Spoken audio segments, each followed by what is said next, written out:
مفتی صاحب آپ کی بارگاہ میں ایک سوال ہے،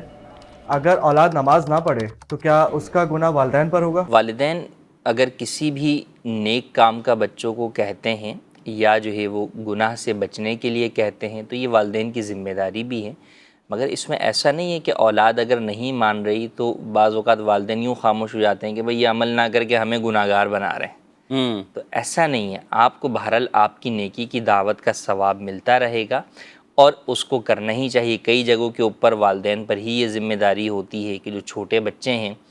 کہ وہ بلوغت کے قریب ہیں، 7 سال سے بچوں کو نماز کا حکم ہے، تو اب اس کے بعد اگر والدین پڑھاتے نہیں ہیں، انہیں اٹھاتے نہیں ہیں، بچوں نے تو اٹھنے میں ضد ہی کرنی ہوتی ہے، لیکن اسکول کے لیے وہی والدین جو ہے وہ بچوں کو جو ہے وہ ہاتھ سے پکڑ کے کھڑا بھی کر دیتے ہیں اور انہیں برش بھی کروا دیتے ہیں اور تیار کر کے اسکول بھی بھیج دیتے ہیں، لیکن وہی والدین اسی اسکول ٹائم سے 15 منٹ پہلے جو نماز فجر کا وقت جا رہا ہوتا ہے اس وقت بچوں کے ساتھ وہ جو ہے وہ زبردستی اٹھانے میں نہیں کرتے۔ پیار محبت یعنی پیار محبت کیا، وہ بچے کو اس کے حال پر ہی چھوڑا ہوا ہوتا انہوں نے اس معاملے میں، ایک دو آوازیں دی نہ دینا برابر، ہاں آوازیں دے دیتے ہیں بس، اس کے علاوہ نہیں۔ حالانکہ یہاں پر والدین کی یہ ذمہ داری ہے کہ اولاد کو نماز کے لیے اٹھائیں۔ ہاں جب بچے بالغ ہو گئے ہیں تو اب بھی حتی الامکان کوشش کریں، اور اس کی بڑی پیاری جو ہے وہ مثال جو ہے وہ علماء نے دی ہے کہ جناب اگر گھر کے اندر جو ہے وہ آگ لگ جائے تو آپ بچے کو کیسے بچائیں گے اس آگ سے؟ فقط آوازیں دیں گے یا جو ہے وہ اسے جو ہے نا وہ کتنے ہی زبردستی سو رہا ہو آپ اسے اٹھائیں گے، پکڑیں گے، ہاتھ سے پکڑیں گے، پاؤں سے پکڑیں گے، کھینچ کھانچ کے آگ سے باہر لائیں گے؟ تو یہ جو قرآن کریم میں ہمیں کہا گیا کہ قو انفسکم و اہلیکم نارا، اپنے آپ کو اور اپنے اہل و عیال کو آگ سے بچاؤ، تو یہ وہی جہنم کی آگ ہے جس سے ہمیں اپنی اولاد کو بچانا ہے۔ تو بچہ اگر نماز قضا کر رہا ہے جس صورت میں اس پر فرض و واجب ہے، فرض ہے، اس صورت میں یقیناً جو ہے وہ آگ کے اندر جو ہے وہ جا رہا ہے۔ جس صورت کے اندر فرض نہیں ہے بالغ نہ ہونے کی صورت میں تو بھی بہرحال احکام دین پر عمل کرنے کے اعتبار سے ہمیں جو ہے وہ اس کو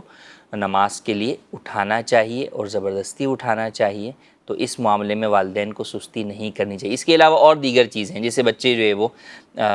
کوئی اور گناہ کا کام کر رہے ہیں، میوزک جو ہے وہ بچے جو ہے وہ سن رہے ہیں، یا جناب کارٹون بچے جو ہے وہ لگا لیتے ہیں، تو اب ہم چھوڑ دیتے ہیں کہ چلو بھائی ٹھیک ہے کارٹون لگایا وہ خاموشی سے بیٹھے ہوئے ہیں نا، شور ادھم تو نہیں مچا رہے۔ حالانکہ بچے گناہ میں پڑ رہے ہیں، بالغ ہیں۔ جب بھی میں گناہ کی ہم بات کریں گے تو بات ہوئی کہ گناہ اسی وقت ہوگا جب وہ بالغ ہیں، لیکن نابالغ ہیں تو اگرچہ گناہ نہیں، لیکن جب آپ انہیں اس بات کی اجازت دے رہے ہیں تو گناہ آپ کے ذمہ بہرحال ہوگا، کیونکہ بطور والدین تو تربیت آپ کے ذمہ ہے کہ آپ بچوں کو ان چیزوں سے روکیں، گناہ کے کاموں سے۔ تو آپ جب اس گناہ کے کام میں بچوں کو روکتے نہیں ہیں بلکہ انہیں کھلی چھوٹ دے دیتے ہیں، آپ کی طرف سے گویا کہ اجازت ہوتی ہے، یہ رضا پائے گی، آپ روکنے پر قادر ہوتے ہیں لیکن نہیں روکتے آپ، تو اب آپ بھی جو ہے وہ گناہ گار ہوں گے۔ تو لہٰذا والدین کو چاہیے کہ ان تمام امور میں جو بھی ایسی چیزیں ہیں جس میں بچے گناہ میں مبتلا ہو رہے ہیں، وہاں بہرحال جو ہے وہ اولاد کی تعلیم و تربیت کے طور پر بھی اور اپنی ذمہ داری کے طور پر بھی انہیں گناہ سے بچانے کی حتی الامکان کوشش کریں۔ ہاں جو نفلی چیزیں ہیں اس کے اندر آپ کہتے ہیں بچے مان جاتے ہیں تو اچھی بات ہے، ان کے احسن انداز میں جو ہے وہ آپ ان کی تربیت کریں۔ اب اگر اس میں بچہ نہیں مانتا تو ٹھیک ہے، اس کے اندر جو ہے وہ گناہ گار بچہ بھی نہیں ہے، والدین بھی گناہ گار جو ہے وہ نہیں ہے، لیکن جو بھی فرائض و واجبات ہیں، گناہوں سے بچانے والی صورتیں ہیں، ان تمام میں والدین کو اپنی پوری ذمہ داری ادا کرنی ہوگی۔ وہاں بچوں کے عمل نہ کرنے کی صورت میں خاموش ہو جانا آپ کا گناہ بن جائے گا،